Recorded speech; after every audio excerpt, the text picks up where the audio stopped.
नमस्कार, मैं Ravish Kumar. Supreme court से एक अच्छी शुरुआत हो रही है। इस बार गर्मी की छुट्टियों में 28 में से 15 जज 3 महत्वपूर्ण मामलों की सुनवाई करेंगे। इसके लिए अलग अलग बेंच बनाई गई है। 3 तलाक, बहुविवाह के साथ साथ व्हाट्सएप, फेसबुक करने वालों की प्राइवेसी, निजता के अधिकार पर भी सुनवाई होगी। एक और मामला है, सिर्फ 3 तलाक ही नहीं है, एक तीसरा मामला है अवैध रूप से जो शरणार्थी भारत में आए हैं उनके बच्चों को नागरिकता दी जाए या नहीं। तो इन सारे पहलुओं पर संवैधानिक बेंच का गठन किया गया है जो गर्मी की छुट्टी में हमारे जज साहिबान सुनेंगे।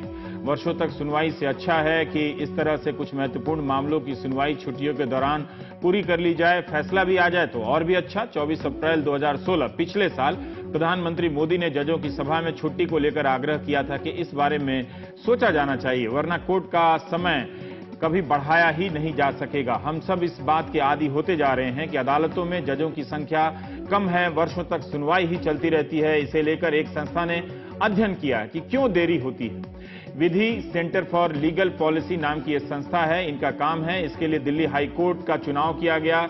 1129 मामलों से जुड़े 8000 से अधिक आदेशों का फिजिकल रूप से, व्यक्तिगत रूप से अध्ययन किया गया है बगैर किसी कंप्यूटर के। सैंपल के तौर पर इन आदेशों का चुनाव 2011 से 15 के बीच दिल्ली हाई कोर्ट में करीब 2,0595 मामले दर्ज हुए थे और उन्हीं में से चुनाव किया गया है। और इनमें से 1 लाख से अधिक केस को 8 श्रेणियों में बांटा गया, फिर उनका एक प्रतिनिधि सैंपल लिया गया। सुनवाई से लेकर फैसले तक पहुंचने में देरी के कारणों की पहचान की गई है इस अध्ययन में। न्यायिक देरी के सवाल को अक्सर हम धारणा के स्तर पर ही समझते हैं। क्यों देरी होती है, इसके कारणों पर हम कम चर्चा करते हैं। क्या जज साहब की गैर हाजिरी वजह है, या वकील साहब ने बार बार अकारण स्थगन आदेश, एडजर्नमेंट जिसे हम कहते हैं, वो ले लिया है, या वकील हाजिर ही नहीं हुए, या अदालत के पास वाकई इतने ज्यादा मामले आ गए हैं कि हर केस पर जितना समय देना चाहिए उतना नहीं दिया जा सकता। विधि लीगल सेंटर ने पता लगाने की कोशिश की है कि सबसे अधिक देरी किस कारण से होती है। एडजर्नमेंट यानी स्थगन आदेश के कारण ये एक पता चला है कि इसमें सबसे बड़ा दोषी ये है। एडजर्नमेंट सबसे बड़ा कारण निकला है। 91% जिन मामलों में देरी हुई है उनमें एडजर्नमेंट एक बड़ा कारण है। 70% केस में तो 3-3 बार एडजर्नमेंट के कारण देरी हुई है। एडजर्नमेंट के भी अलग अलग कारण होते हैं। जुलाई 2016 में सुप्रीम कोर्ट के जस्टिस दीपक मिश्रा और जस्टिस नरीमन ने ट्रायल कोर्ट को चेतावनी दी कि एडजर्नमेंट एक वायरस के समान हो गया और इस पर अंकुश लगाना होगा। गायत्री बनाम एम गिरीश मामले में सुप्रीम कोर्ट के इन 2 जजों ने कहा कि जो गवाह है, विटनेस है, उसे 7 बार कोर्ट में बुलाया गया। गवाह आया भी, लेकिन वकील ने बार बार, दोनों तरफ के वकीलों ने बार बार एडजर्नमेंट मांग लिया और उसे मिल भी गया। इसके बाद सुप्रीम कोर्ट के दोनों जज अपने फैसले में अलग अलग जगहों पर लिखते हैं, उसका सार हम पेश कर रहे हैं कि हमें यहां पर कहना पड़ेगा कि जो ट्रायल जज थे वो किसी भ्रम के शिकार थे। इल्यूजन शब्द का इस्तेमाल हुआ है क्योंकि बचाव पक्ष और याचिकाकर्ता के दिमाग में कुछ और ही चल रहा था। कोर्ट एडजर्नमेंट देता रहा, बचाव पक्ष ने गवाह से भी पूछताछ नहीं की, अगली तारीख लेता रहा। एक बुजुर्ग आदमी को गवाही देने के लिए इतनी बार कोर्ट में आने में क्या दिक्कत पेश आई होगी, हम कल्पना कर सकते हैं। ट्रायल कोर्ट ने इस मसले को 3 अक्टूबर 2015 तक स्थगित कर दिया। उस दिन भी गवाह कोर्ट आया, लेकिन बचाव पक्ष और याचिकाकर्ता के वकील ही कोर्ट नहीं आए।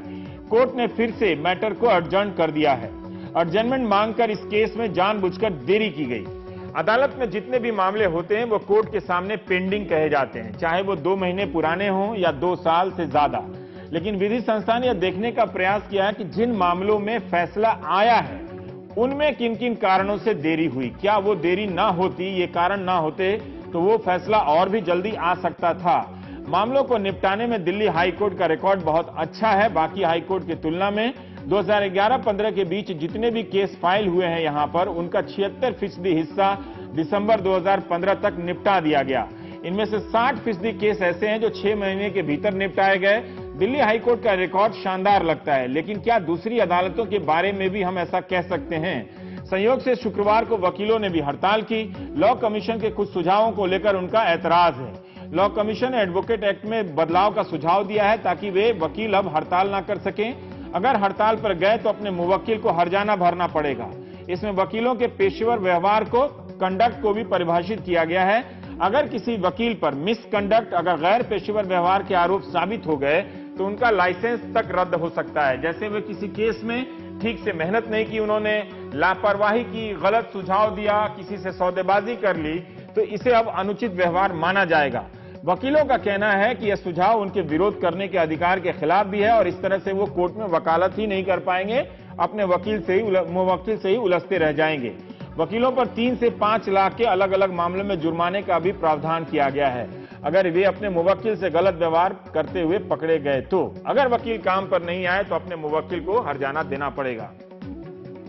ये सारी बातें हैं और बार काउंसिल ऑफ इंडिया के जो प्रमुख हैं मनन मिश्रा का आप ये हिस्सा भी सुनिए। लॉ कमीशन का रिपोर्ट एक एडवोकेट्स एक्ट में अमेंडमेंट के लिए गया, उसके विरोध में दिया है। वो अगर वो रिपोर्ट लागू हो जाता है तो वकीलों का न्यायालयों में काम करना पूरी तरह मुश्किल हो जाएगा। कोई भी मुवक्किल ये कह देगा कि वकील साहब का व्यवहार हमारे साथ सही नहीं था, वकील साहब ने हमारा काम सही ढंग से नहीं किया, या फिर कोई भी कोर्ट, कोई भी जुडिशियल अफसर, कोई करप्ट अफसर भी ऐसे कह सकता है वकील के साथ कि वो हमसे मिसबिहेवियर किए, उनका बिहेवियर डिसऑनरेबल था। उसके बाद काम करना अब काफी रिस्की हो जाएगा। दूसरा कि वकीलों की जो बॉडी है, statutory body, state bar council या बार काउंसिल ऑफ इंडिया, उसको लॉ कमीशन के रिपोर्ट ने और जो एक बिल, तथाकथित बिल भी उन्होंने दिया है, उसके हिसाब से वो हाई कोर्ट के नॉमिनीज हो जाएंगे। अभी तक इलेक्शन होता रहा है, हाई कोर्ट के नॉमिनीज स्टेट बार काउंसिल में होंगे आधे से अधिक, और बार काउंसिल ऑफ इंडिया में भी आधे से अधिक नॉन लॉयर्स होंगे। सुप्रीम कोर्ट और कुछ दूसरे अथॉरिटीज के नॉमिनीज होंगे। वो non lawyers like doctors, social engineers, accountants, chartered accountants, ऐसे लोग होंगे। वो हमारे वकीलों की जो बॉडी है उसको रेगुलेट करेंगे, हमारी जो डिसिप्लिनरी अनुशासनात्मक कार्रवाई होती है उसको वो देखेंगे। तो इसका हमने पुरजोर विरोध किया है और मैं धन्यवाद देता हूं पूरे देश के वकीलों को कि उन्होंने हमारे कॉल का आज वो माना उन्होंने, और सारे लोग आज काम पे नहीं गए। तो क्यों होती है सुनवाई में देरी से लेकर फैसले में देरी, और इसके लिए जिम्मेदार कौन है और कैसे इसे ठीक किया जा सकता है? तो हम इसी पर बात करने के लिए यहां जमा हुए हैं। हमारे साथ विधि लीगल सेंटर की जो रिसर्चर टीम है उनकी सदस्या हैं हमारे साथ, और जस्टिस सोढ़ी साहब हैं हमारे साथ, सुमति चंद्रशेखरन हैं और रिटायर्ड जस्टिस सोढ़ी साहब हमारे साथ हैं। सुमति, हम आपसे ही जानना चाहते हैं, शुरुआत करते हैं। आमतौर पे हम समझते हैं कि जजों की संख्या कम है इसलिए केस लटके पड़े हैं, एक बात है, क्या ये बात आपको सही नहीं लगती है? जजों की संख्या कम होने के वजह से एक कारण जरूर है। हाँ। मतलब मानते हैं कि हाई कोर्ट्स को लेके आप चलिएगा तो करीब 44% सीट्स वेकेंट हैं अभी। हाँ। पर हम ये भी पूछना चाहते हैं कि जजों की संख्या के अलावा और कोई कारण है कि न्यायिक देरियां क्यों होती हैं? तो इसीलिए मतलब इंस्टीट्यूशनल तौर पे ऐसा कुछ है कि कोर्ट्स के फंक्शनिंग में, कोर्ट्स के जैसे चल रहे हैं उसमें कोई परेशानी है, कुछ इनहेरेंट फेलिंग्स हैं, प्रोसीजरल कोई दिक्कतें हैं। तो इसी सवाल को लेके हमने ये रिसर्च किया। तो आप लोगों ने 8000 आदेश को, ऑर्डर को पढ़ा? जी। हा? जी, 1 साल लगा के? 1 साल से थोड़ा कम लगा, 1 साल मतलब पूरा रिसर्च प्लान करने में लगा। लेकिन तो उसमें क्या ढूंढा आपने? मतलब कि एडजर्नमेंट या कौन सा शत्रु सबसे बड़ा मोटा सा नजर आता है? कि तो थोड़ा सा हम ये जानना चाहते थे कि ऐसे क्या कारण है जिससे कोर्ट में काम नहीं होता। एक सुनवाई अगर आपकी लगी हुई है तो सुनवाई के दिन अगर कोर्ट में काम नहीं होता, आप जाते हैं, आपके वकील जाते हैं, दूसरे पार्टी आते हैं, क्यों काम नहीं होता? अगर नहीं होता तो वो लेके हम चले और उसके हमने अलग अलग हमने ये कंक्लूड किया कि करीब सारे जो 2 साल से ऊपर जो भी केस, जो भी मामले हैं जिन्होंने 2 साल से ऊपर सिस्टम में लगाया हो, करीब 97% मामलों में किसी ना किसी वजह से कोर्ट का नॉर्मल जो काम था वो हुआ नहीं। और उसके कई कारण हैं। कभी कोर्ट के वजह से हो सकता है, कभी वकीलों के वजह से हो सकता है, कभी रजिस्ट्री जो सिस्टम है जिससे सुनवाई की तारीख लगती है उसके वजह से हो सकता है। तो हमने ये सब सेपरेट करने की कोशिश की। खास जो जज के वजह से हो सकता है या वकीलों की वजह से हो सकता है वो जानने की कोशिश की। और सबसे ज्यादा जो निकला जो प्रॉब्लम वो था कि जो वकील हैं वो जो आप आई मीन सब लोग जो समझते हैं तारीख पे तारीख मांगते गए, मतलब इसी वजह से जो डायलॉग जो ऑलमोस्ट कल्चरल ये हो गया है, क्योंकि वकील वक्त मांगते गए उसके वजह से करीब 91% मामलों में कोर्ट में काम नहीं चला। और भी वजह है, कभी ऐसा हुआ है कि वकील आए नहीं या जज नहीं आए या कोर्ट के पास टाइम नहीं था। जज नहीं आए कि क्या मतलब? तो जज की तो अपनी छुट्टी होती होगी तभी तो नहीं आते, ऐसे जज नहीं आते। जज एब्सेंट है, हाँ, पर सुनवाई का डेट की तारीख लगी हुई है, हाँ। दे रखा है, और उसके वजह से बाकी सब लोग आ गए हैं, वकील आ गए हैं, पार्टियां आ गई हैं, लेकिन जज सीट पे नहीं है। हो सकता है कि छुट्टी पे गए हों या किसी काम से ना बैठ पाए हों, उसके वजह से भी कभी कभी कई बार ऐसे हुआ है। करीब 51% मामलों में ऐसा हुआ है जो केस 2 साल से ऊपर लगा चुकी हैं कि जज नहीं है, लेकिन केस की लिस्टिंग कर दी गई। जी जी जी। पर ये हम आमतौर पे ये समझते हैं कि एडजर्नमेंट, जैसे हम लोग भी रिपोर्ट करते रहते हैं, आज होगी बड़ी भारी सुनवाई सुप्रीम कोर्ट में, और जब वो 12 बज जाता है तो अचानक एक फ्लैश आता है कि कोर्ट ने 10 दिन के लिए एडजर्न कर दिया है। तो हम ये समझते हैं कि एक न्यायिक प्रक्रिया का हिस्सा है एडजर्नमेंट। शायद वकील के पास या गवाह के पास कुछ और दस्तावेज नहीं आए हों, पुलिस ने जांच नहीं की हो, अदालत से ये समय मांगा गया हो कि आज हम पूरी तरह से तैयार नहीं हैं, हम कुछ और नए तथ्यों का इंतजार कर रहे हैं जो अभी अभी हमारे संज्ञान में आया है, तो हम 4 दिन बाद आना चाहते हैं। क्या ये सब वजह एडजर्नमेंट को जस्टिफाई नहीं करती हैं, या एडजर्नमेंट इतना बड़ा कल्प्रिट है जिसका गलत इस्तेमाल किया जा रहा है? ये वजह जरूर है, पर ये भी हो सकता है कि कभी कभी वकील दूसरे साइड को स्ट्रेटेजिक तौर पे परेशान करने के लिए वक्त मांग रहे हों, या असल में उन्होंने जब पिछली बार जब तारीख मांगी, उनको मालूम था कि वो 10 दिन में या 2 हफ्ते में या 2-4 महीने में वो तैयार नहीं कर पाएंगे, पर उन्होंने डेट ले ली, और फिर उनका ये प्लान था कि वो आएंगे और उसी दिन वक्त मांगेंगे। तो हम ये समझते हैं कि अगर ये सब है, जानकार हैं लोग, सारे वकील भी जानकार हैं, जज भी जानकार हैं, अगर ये समझते हैं कि मामला इतना कॉम्प्लेक्स है कि 4 महीने में जो आपको दस्तावेज इकट्ठे करने हों वो नहीं कर पाएंगे आप, तो आप 4 महीने नहीं, क्यों आप 6 महीने का डेट दो।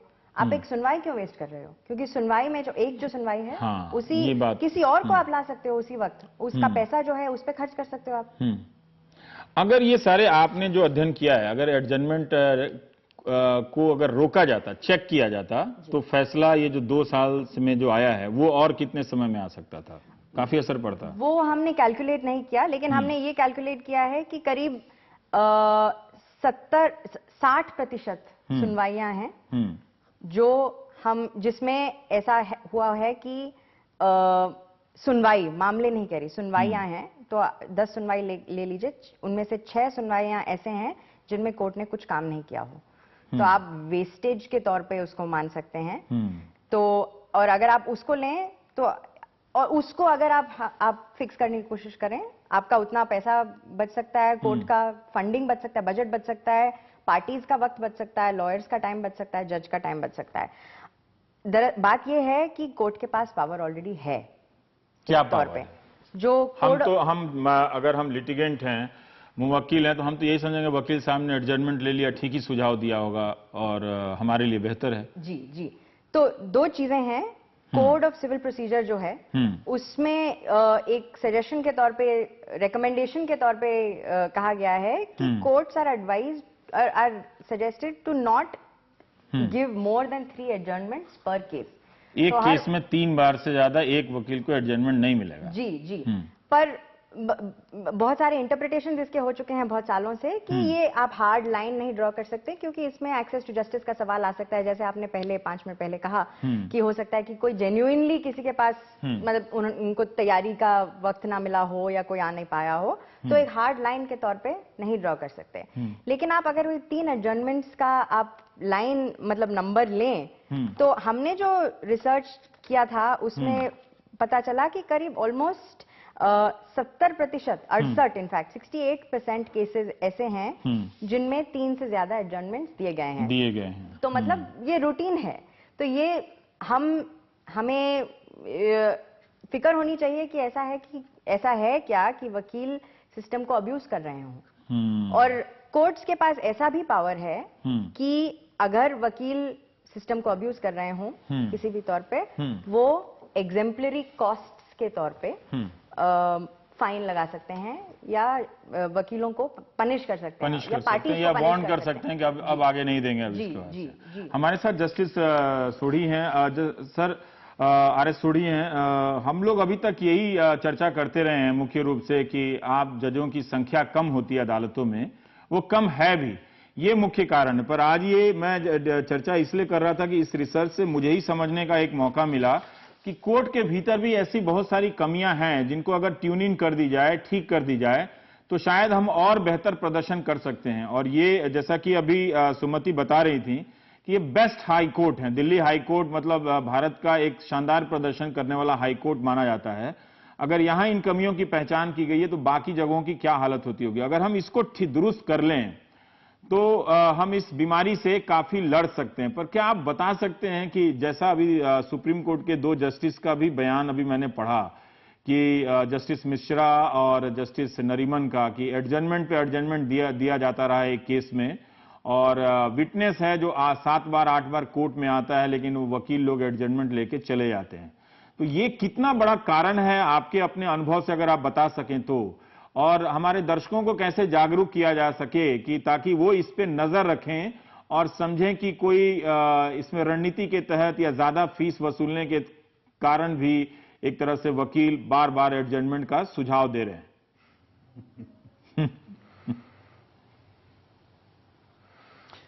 देखिए, मेरे हिसाब में जो सुमति जी ने कहा वो बिल्कुल सही है। एडजर्नमेंट यहाँ का बहुत बड़ा कारण है फॉर डिले, लेकिन इसको आइसोलेशन में मत देखा जाए, बिकॉज रीजन है डॉकेट मैनेजमेंट हमारी कोर्ट्स में नहीं है। अगर एक कोर्ट में 100 केस लिस्टेड हो गया तो उसमें से लिहाजा सिर्फ 3-4 ही होंगे, बाकी तो सब में एडजर्नमेंट होगी। So this is docket management is bad. उसको सुधारना पड़ेगा कि उतने ही केस लगे जितने के खत्म हो जाएं उसी दिन। दूसरा, जिस दिन केस लग गया फॉर फाइनल हियरिंग या हियरिंग के लिए, उसके बाद there should be no adjournment whatsoever. अगर ये एडजर्नमेंट्स बंद हो जाएं और वकील प्रिपेयर होकर अपना केस पुटअप करे, तो एक केस में आधा घंटा या 1 घंटा से ज्यादा केस में नहीं लगता। लेकिन हो सकता है कोई बड़ा केस हो जिसमें एक दिन 2 दिन लगे, लेकिन ज्यादा से ज्यादा 1 घंटा या 2 घंटे में केस खत्म हो सकता है, only if there is docket management. और एक तो ये हो गया। दूसरी चीज ये है, कार्डर स्ट्रेंथ जो होती है उसको तो पूरा रखना ही पड़ेगा ना। ये 50% कार्डर स्ट्रेंथ पर आप कहते हो 100% काम हो, ये भी गलत बात है। पर इसको रोका कैसे जा सकता है? एक शब्द आपने डॉकेट मैनेजमेंट का इस्तेमाल किया, मुझे भी नहीं मालूम है और मैं उम्मीद करता हूं कि मेरे कई दर्शकों को भी नहीं मालूम होगा, तो अगर आप इसे और समझा दें तो अच्छा रहेगा। ये देखिए, डॉकेट मैनेजमेंट मेरे हिसाब से ये अगर रजिस्ट्री में ही कोई सिस्टम हो जिसके तहत 10 या 5 या 6 केसेस से ज्यादा केसेस नहीं लगने चाहिए फॉर हियरिंग। और वो जो केस एक दफा लग गया हियरिंग के लिए, वो फिर हियरिंग करके ही वापस जाएगा, तो वैसे वापस नहीं हो सकता। तो ये तो है डॉकेट मैनेजमेंट हो सकती है कि इतने केस लगेगा, उससे ज्यादा नहीं लग सकता। और लेकिन क्योंकि स्ट्रेंथ कम है और केस फाइलिंग ज्यादा हो रही है, इसलिए अगर स्ट्रेंथ पूरी हो तो डॉकेट मैनेजमेंट इजियर होता है। लेकिन अब देखा जाए तो यही है कि भी केस तो बहुत ज्यादा लग जाते हैं और आधा टाइम लगता है एडजर्नमेंट देने में और थोड़ा टाइम रह जाता है केस सुनने में।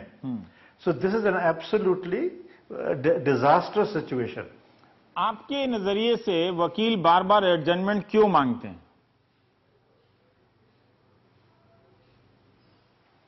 देखिए, वकील मांगे ना मांगे, हाँ, ये कोर्ट क्यों देती है? ये तो है जज के ऊपर।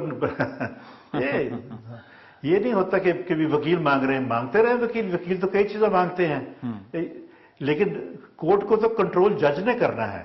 अगर जज इजीली दे ही जाएगा, उनके उनके बातों में आ ही जाएगा, तो एडजर्नमेंट पर एडजर्नमेंट होती जाएगी। काम कौन करना चाहता है? पर इनके रिसर्च में एक और बात आई है कि अच्छे खासे प्रतिशत देरी इस वजह से भी हुई कि जज वहां हाजिर नहीं थे। तो ये कैसे हो सकता है सर कि जज या तो जज छुट्टी पर हों और गलती से उनके नाम पर लिस्टिंग कर दी गई हो, या वो अचानक से नहीं आए हों, फिर या फिर ये जज कैसे गैर हाजिर हो सकते हैं, ये मैं नहीं समझ पा रहा हूं।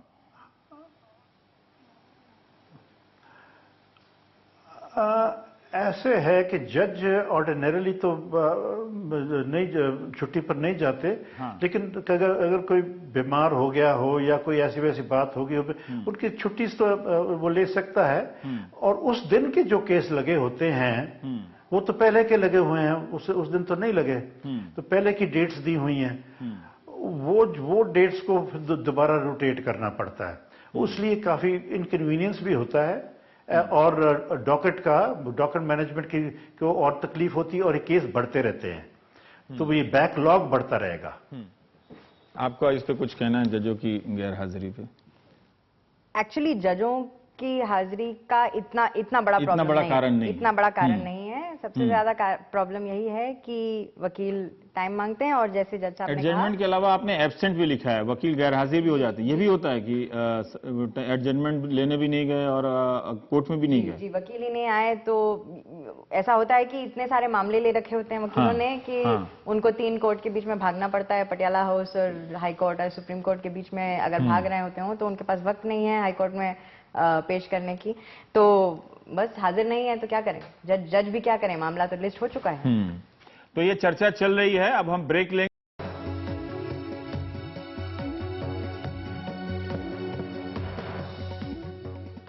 आपके हिसाब से आप इतना जो आपने बताया, तो एडजर्नमेंट में जो फाइन का प्रावधान है वो आपको कहीं मिला कि जज ने रिसर्च के दौरान की जज ने फाइन भी किया है? तो ऐसे कई मामले हैं कि दिल्ली हाई कोर्ट ने ही अनाउंस किया है कि अगर अब्यूज करते हैं सिस्टम को तो मामलों में फाइन लगना चाहिए। पर हमने जो देखा, जो अगर आप जिन केसों में वकीलों ने 3 से ज्यादा एडजर्नमेंट लिए हों, उसमें सिर्फ केवल 20% केसों में दिल्ली हाई कोर्ट ने फाइन लगाया है। तो खुद ही का वो प्रिंसिपल फॉलो नहीं कर रहे। अगर आप 3 एडजर्नमेंट का रूल लें तो खुद ये अपना प्रिंसिपल फॉलो नहीं कर रहे। सर, ये जो वकीलों का जो क्रिमिनल प्रोसीजर में है प्रावधान कि अगर 3 बार से ज्यादा सिविल प्रोसीजर, हाँ मैं वकील नहीं हूं, माफी चाहता हूं, सिविल प्रोसीजर में जो प्रावधान है कि 3 बार से ज्यादा एडजर्नमेंट लेंगे तो फाइन होगा, तो ये फाइन लगाने में कोर्ट क्यों हिचकती है?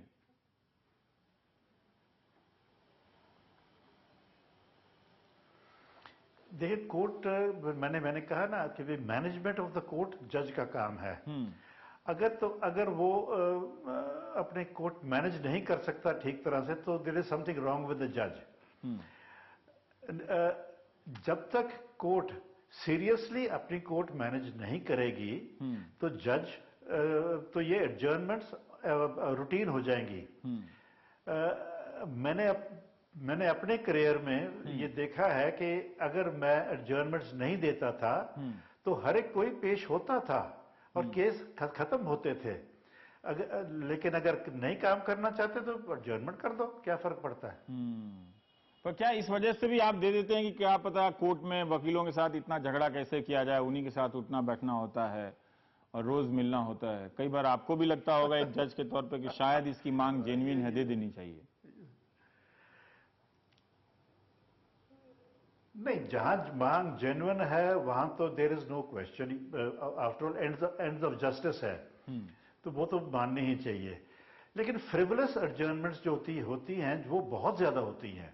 फ्रिवलस एडजर्नमेंट है कि जी मेरी फाइल रह गई, मैं बाहर खड़ा था, मैंने देखा नहीं, और जी मैंने आज पढ़ नहीं सका, रात को मैं उठा नहीं टाइम से। ये जो होती है ना एडजर्नमेंट्स, ये एडजर्नमेंट्स शुड बी कंडेम्ड। और सुप्रीम कोर्ट ने ठीक कहा है कि मैनेज कीजिए जनाब, आप काफी हो चुका है, काफी एरियर बढ़ चुका है, खत्म करो अब केस। तो ये जजों पर काफी दबाव पड़ेगा कि आप एडजर्नमेंट्स देना बंद करो।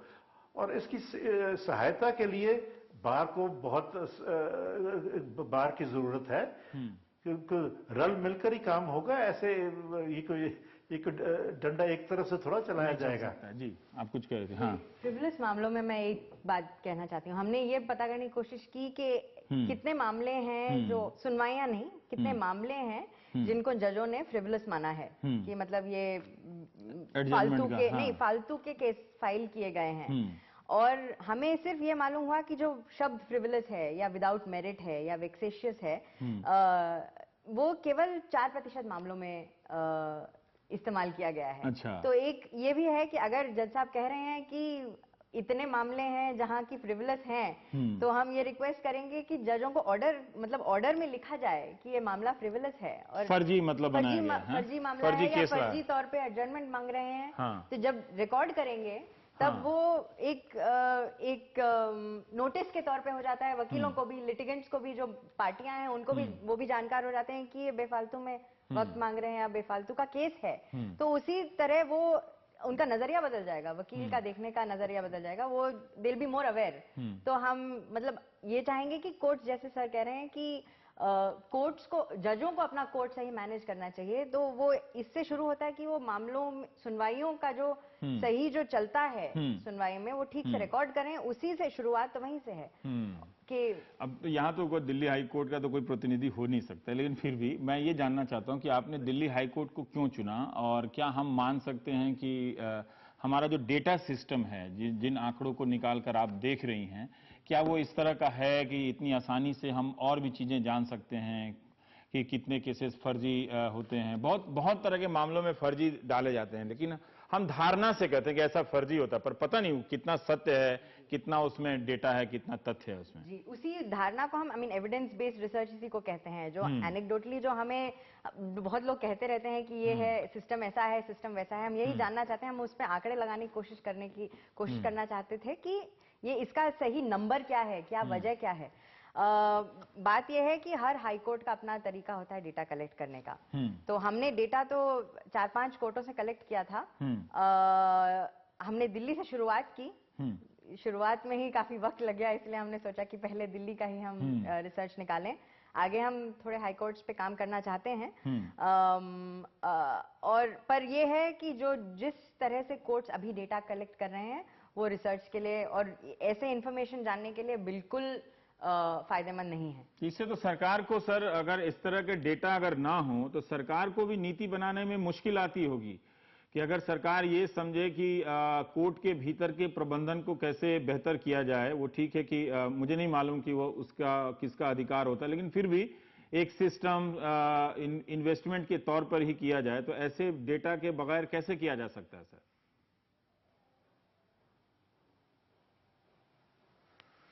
नहीं, डेटा तो अवेलेबल है, देयर इज नो डाउट।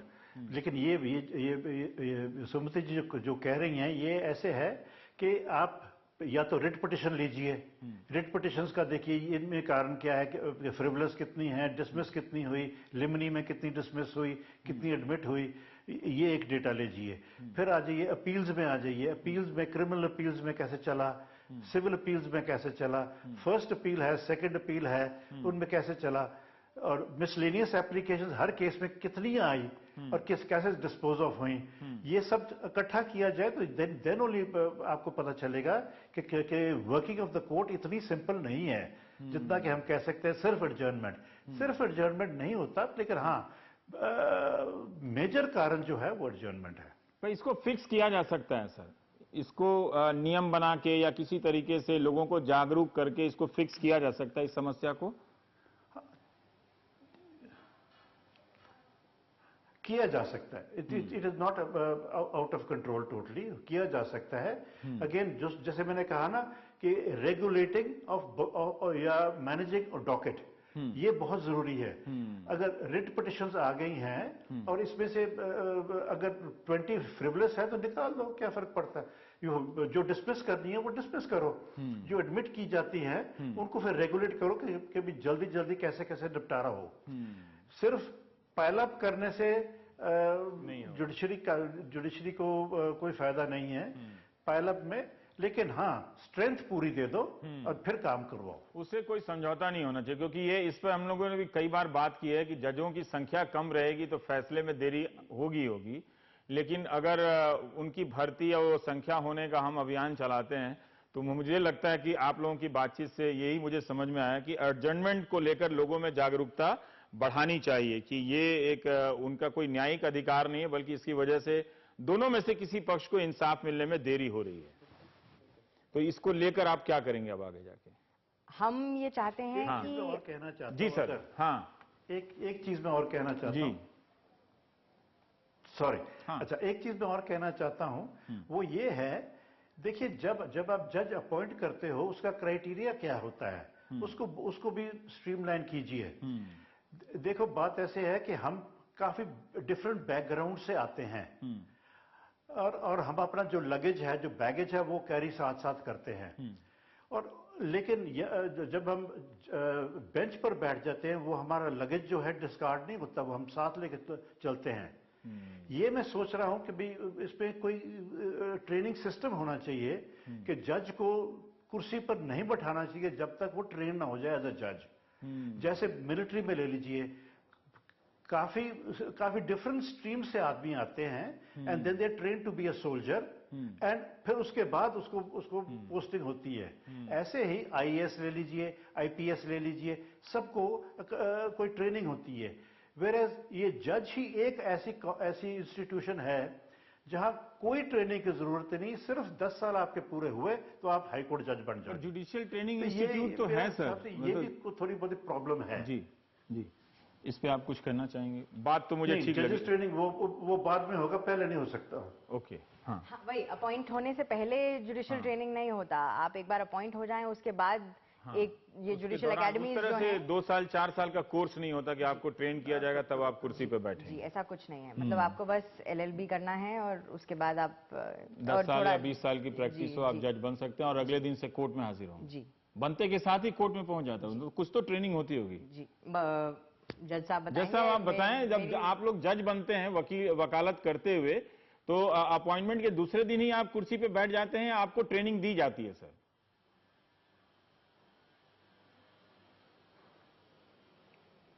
नहीं, हम उसी दिन बैठ जाते हैं जिस दिन ओथ ली, उसी दिन बैठकर उसी दिन फैसला सुनाना शुरू कर देते हैं। तब आपकी बात में बहुत दम है कि जजों को कम से कम 2 साल 2.5 साल की ट्रेनिंग तो होनी ही चाहिए और बिल्कुल ट्रेनिंग होनी चाहिए, ताकि वो जो बैगेज पूर्वाग्रह लेके जो सब आ रहे हैं, अपने अपने रंग लेकर जो आ रहे हैं, उससे थोड़ी मुक्ति मिले। लेकिन फिर भी हमारी न्यायपालिका बेहतर ही करती है, वरना इतना लोगों का विश्वास कैसे होता। इसके बाद भी जब हम इतना अच्छा करते हैं तो अगर ट्रेनिंग दी जाए तो शायद ज्यादा आउटपुट उसका निकल सकता है। तो बेहतर की ही उम्मीद की जानी चाहिए।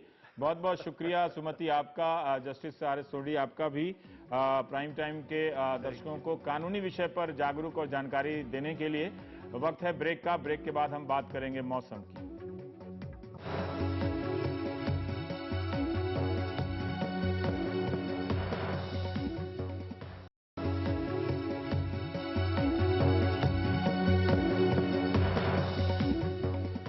हर साल गर्मी के मौसम में बढ़ते तापमान की खबरें आती हैं। ये बताया जाता है कि कहां तापमान ने पुराने रिकॉर्ड तोड़ दिए, कितने साल के रिकॉर्ड तोड़ दिए। कुछ शहरों में तो जैसे हर साल मुकाबला शुरू हो जाता है, लेकिन ये मुकाबला आम लोगों को परेशान कर रहा है। कोई शहर 47 डिग्री तक पहुंचता है तो कोई 48 डिग्री।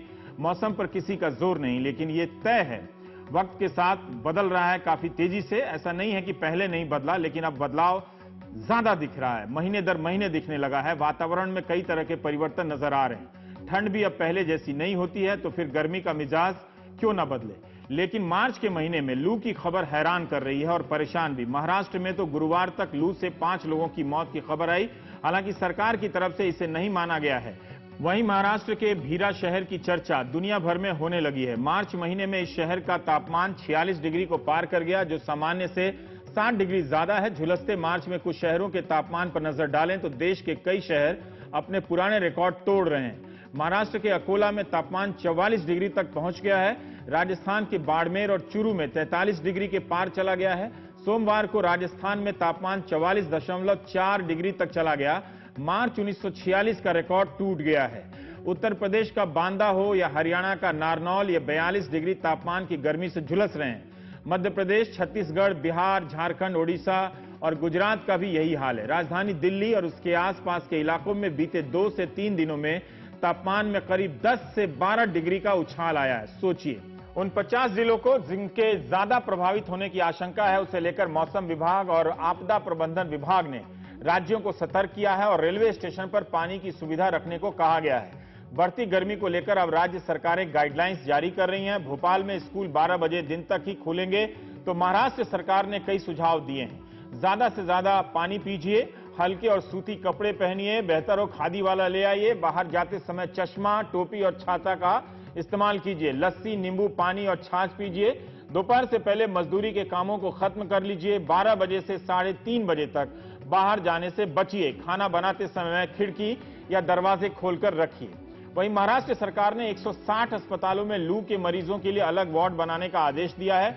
गुजरात के अहमदाबाद में भीषण गर्मी की वजह से येलो अलर्ट जारी किया गया है। आदेश और गाइडलाइंस जारी हो गई है, लेकिन इस पर अमल करना बहुत मुश्किल है, क्योंकि काम के लिए जिसे जाना है वो कैसे 12 से 3 बजे तक काम नहीं करेगा। खासकर हम रिपोर्टर तो जाएंगे ही, कैसे मजदूर, वैसे छुट्टी मिले तो नहीं जाएंगे। वैसे मजदूर खुद तय करेंगे कि उन्हें कब काम करना है, और उन्हें तो उसी वक्त जाना होता है जब उन्हें बुलाया जाता है। बचाव के लिए कोई सिर ढककर बाहर निकल रहे हैं लोग, आप देख रहे हैं, तो कोई जूस पीकर बचने की कोशिश कर रहे हैं। गर्मी इतनी बढ़ गई है कुछ दिनों से, उसकी वजह से घर से बाहर निकलना मुश्किल होता है। अभी मार्च एंडिंग में नागपुर में ये हालत है, तो आगे तो अप्रैल मई जून बाकी है। बिजनेस स्टैंडर्ड के संवाददाता संजीव मुखर्जी ने हीट वेव पर विस्तार से एक रिपोर्ट लिखी है। उनका कहना है कि 1901 के बाद अगर देखिए तो सबसे गर्म साल में एक 2016 रहा है, जब धरती का तापमान 1961-1990 की तुलना में 0.9 डिग्री ज्यादा रहा। 2016 में लू की वजह से 1111 लोगों की मौत हुई। वहीं वाइल्ड लाइफ और जू में रहने वाले, चिड़ियाघरों में रहने वाले कई जानवरों पक्षियों की मौत हुई। मौसम विभाग के मुताबिक लू का मतलब है जब सामान्य तापमान से 4.5 से 6.4 डिग्री ज्यादा हो। अगर जमीनी इलाकों की बात करें, जब अधिकतम तापमान 40 डिग्री से ज्यादा हो, पहाड़ों में 30 डिग्री और तटीय इलाकों में 37 डिग्री से ज्यादा हो। 1990 तक भारत में 500 से कम बार लू को झेला है भारत ने, लेकिन 1991 से 2000 के बीच लू के 580 मामले सामने आए और साल 2000 से 2010 के बीच 670 बार हीट वेव ने, लू ने भारत को अपनी चपेट में लिया है। मौसम विभाग ने अगले 2 महीनों में पूरे देश में औसत से अधिक तापमान रहने की आशंका जताई है, यानी परेशानी बढ़ेगी। हमें समझना होगा कि आखिर ऐसे बदलाव क्यों हो रहे हैं, जानते हैं, लेकिन हम सुधरने वाले नहीं हैं। जिस परेशानी से हम गुजर रहे हैं उसके लिए बड़े बड़े रिसर्च पेपर लिख दिए गए, सरकारें कहती हैं, प्रधानमंत्री कहते हैं, नीतियां बनती हैं, लेकिन हम सब उस ब्लास्ट फर्नेस में, आग की भट्टी में जलने के लिए लाचार हैं, मजबूर हैं। तो आप देख रहे थे प्राइम टाइम। नमस्कार।